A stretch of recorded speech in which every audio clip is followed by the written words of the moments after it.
మందులకి supplements ఉన్న difference simple గా చెప్తాను. మందులు ఏం చేస్తాయంటే సిమ్టమ్స్ ని తగ్గిస్తాయి, ప్రాబ్లమ్ ని కాదు. మీకు ఏవైతే ఇప్పుడు ఆ ప్రాబ్లం వల్ల పెయిన్ వస్తుంది, పెయిన్ కిల్లర్ వేసుకుంటారు, ఆ పెయిన్ ని మాత్రమే తగ్గిస్తుంది, సిమ్టమ్ ని మాత్రమే తగ్గిస్తుంది ఇన్స్టెంట్ గా.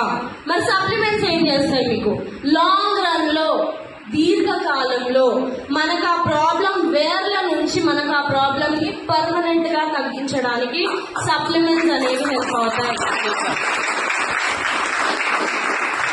సో ఇక్కడ మనకి ఒక సైంటిస్ట్, క్యాన్సర్ ని డిస్కవరీ చేసిన సైంటిస్ట్ ఈయన, నోబెల్ ప్రైజ్ విన్నర్ ఈయన, డాక్టర్ ఆటో వార్బర్. ఈయన మనకి ఏం చెప్తున్నారంటే no disease including cancer can exist in an alkaline environment.